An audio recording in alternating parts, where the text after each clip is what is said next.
So you've just done some shadow work. Boom, you've let go of something that wasn't serving you, some pattern that was causing you some grief, right? And you may notice, if you're really conscious, you may notice that when you let go of something, you're actually left with a space, this new space of just emptiness. There's just nothing there, right? Because there used to be something, there used to be a construct, there used to be, and then in that construct there was emotions, there was sensations, there was all the stored up stuff, and now it's just empty. When we're here, there's something beautiful we can do, which is actually to spend a moment celebrating, really appreciating this emptiness, this aliveness that is formed in the absence of the old construct. The absence of the old thing that was causing us so much grief. But you also may find, and I've done this many times, that you just move on with your life. You're just like, okay, what's the next thing I'm going to solve? What's the next thing I'm going to do? And when we do this, we really miss an opportunity for amazing growth. And I was doing this a lot, right? It wasn't until some of my mentors told me the importance of actually just sitting in that emptiness. And they actually call this a light practice, right? We have our shadow practice. In this video, I'm going to introduce the idea of a light practice. Cultivating the newfound light that you have found inside of you as you release what no longer serves you. I think this is a very beautiful practice we can do. This is a practice where we really just sit there. After our shadow practice is over, we just sit there in this emptiness. We don't try to fill it up with a new construct. We don't try to put a new belief there. We can do that, right? We've just cut off the tree. We've just reclaimed some land, and there's all this fresh soil, this fresh land. And we can try planting new flowers. Sometimes we do that. But the flowers we plant in this mad rush to plant may not be the best flowers to plant. Instead, we can actually discover what flowers are begging to grow in that spot. And this is where we give ourselves time and space after our shadow practice. And what do you do here? How do you do this? Well, you really don't do anything. You're really just sitting here. And sometimes you might be here for 10 minutes and nothing's happening. Just 10 minutes in emptiness, 20 minutes in emptiness, and you're just trusting that something will emerge. You've just set this intention, right? You've just released something, and now you're just sitting in that emptiness. There's actually a subtle intention that's there. An intention about what this new space can be. Because this new space is forming from the release of something old. And what you may find is this new space, this new sliver or slice of consciousness that is now coming online, is a direct antidote to the issue you are facing. It's like transmuting the pain, or transmuting the thing that was holding you back, and now it's becoming your greatest strength, and this will start to come online. So when I was practicing this the other day, as I had done my release, and I was sitting here, what I noticed is all these new symbols started to rise in my mind. I thought of a lion.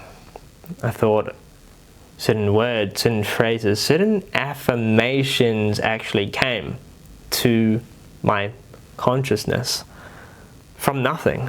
This was surprising.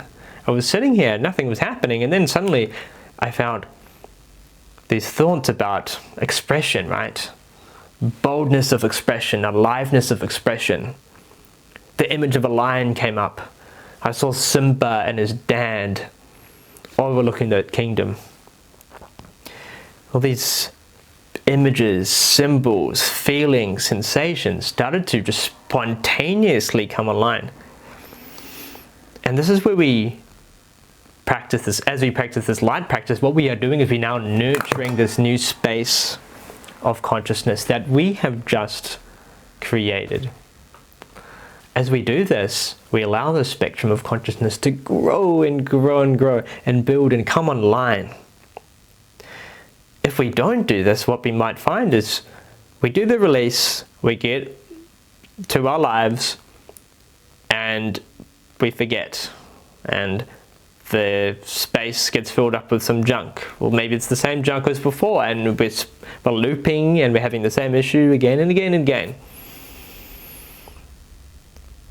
But if we allow ourselves to cultivate this new space and allow something new to emerge, the new flowers that are desperately begging to grow there, to grow and to flourish and to flower and to bloom, this new part of our psyche is now so much more powerful. And this part of our psyche, this new spectrum of consciousness, is the direct antithesis or antidote to that thing that we had just released.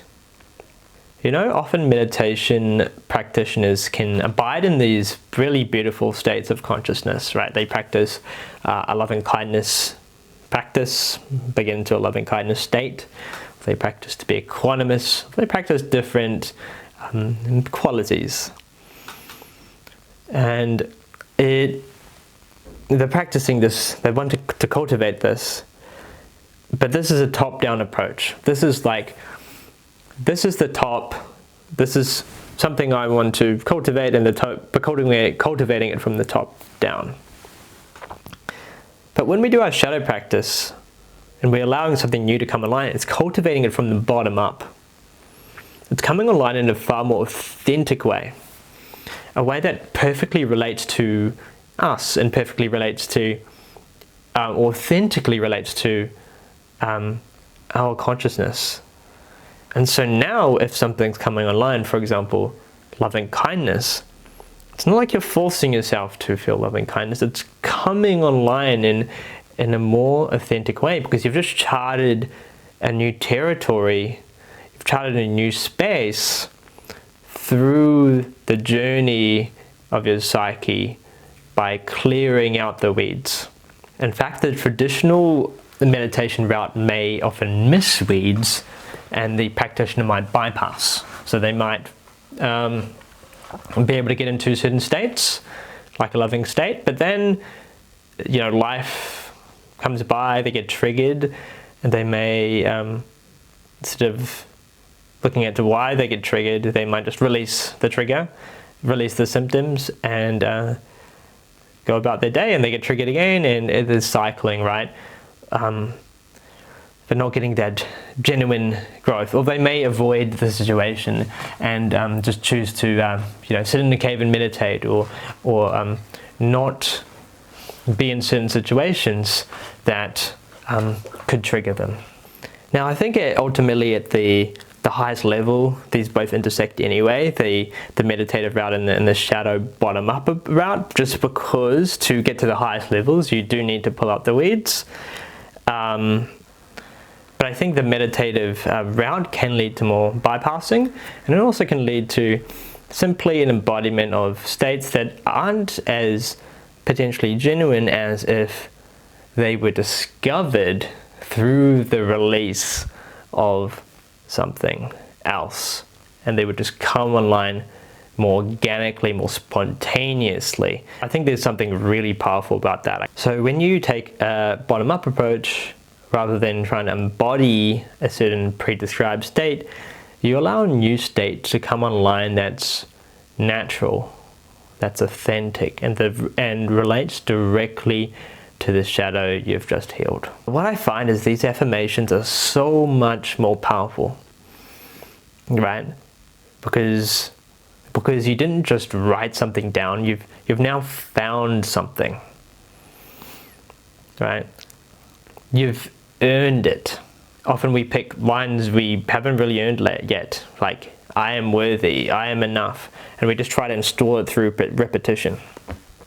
The problem with this top-down approach is that just saying I'm worthy when you don't feel worthy isn't believable.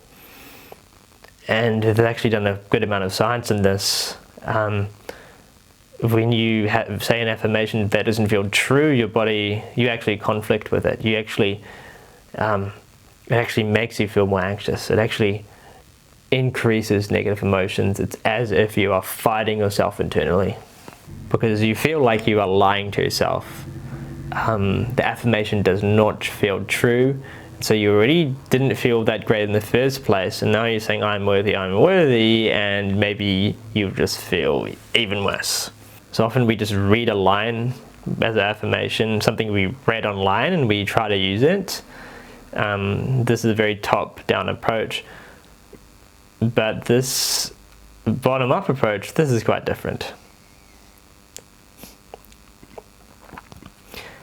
The affirmation that surfaces during the light practice isn't something you are trying to convince yourself of. It's a description of ground you've already cleared. There's nothing left to argue with because the old construct that would have contradicted it isn't there anymore. It's already honest and believable. There isn't that inner conflict, and that's because you didn't write it. You found it. It arose. And that's what I often do when I'm doing this light practice, is these images and symbols will will arise. And actually, I write these down. And I review them later. And when I review them later, I have this cultivated consciousness experience, this mental map that I've already pre-created, and the affirmation is just so much more powerful. It's like I'm able to tap into that spectrum of consciousness that I discovered. And this is the reason the exact words can feel completely different depending on where they came from. So outside in affirmations, these are fighting a construct that's still fully wired. But inside out ones, right, bottom up ones, they're not fighting anything. They're just naming what's already true underneath. So what I've been doing recently is I've been using the app Speechify. It's an AI voice thing. It reads out books, reads out writing in AI voice. I'm not sponsored by them, I've just been using them recently.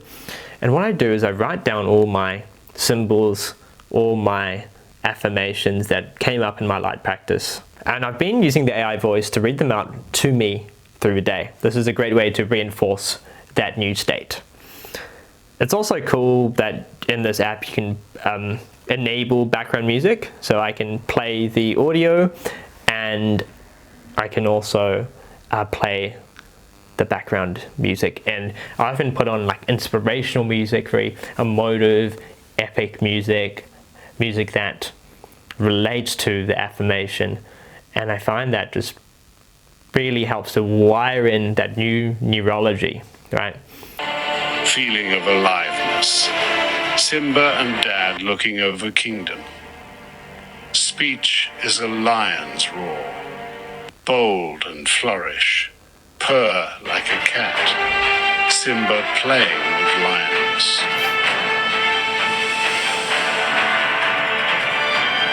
You don't need to think about action. Action just happens. Expression without performance. Expression without intention. Trust in expression. Confidence in expression. Boldness in expression. Lion roaring. Feeling of aliveness. Yeah, so that was just a quick example of how I do it. Keen to hear how you guys do it as well. So if you have any thoughts or ideas, write it down in the box below. Very curious. So yeah, in summary, after we've done our shadow work, we want to have a practice to really foster and cultivate this new space, really grow the space, really grow the light, allow the light to grow and emerge. And I really find this is the missing key for myself and so many people in really living a really alive life after we've let go of that old shadow. And so what we're doing here is we are allowing that thing that has emerged to actually grow, to actually expand, to actually rewire that neurology instead of quietly fading back into whatever used to fill that space. So next time you do the clearing, don't get up right away. And don't stop coming back to what showed up once you do. Because what showed up and what will show up is very beautiful. So take a moment to celebrate it. Take a moment to celebrate that you just released something, that something new, something beautiful is emerging in your consciousness. Have a great day.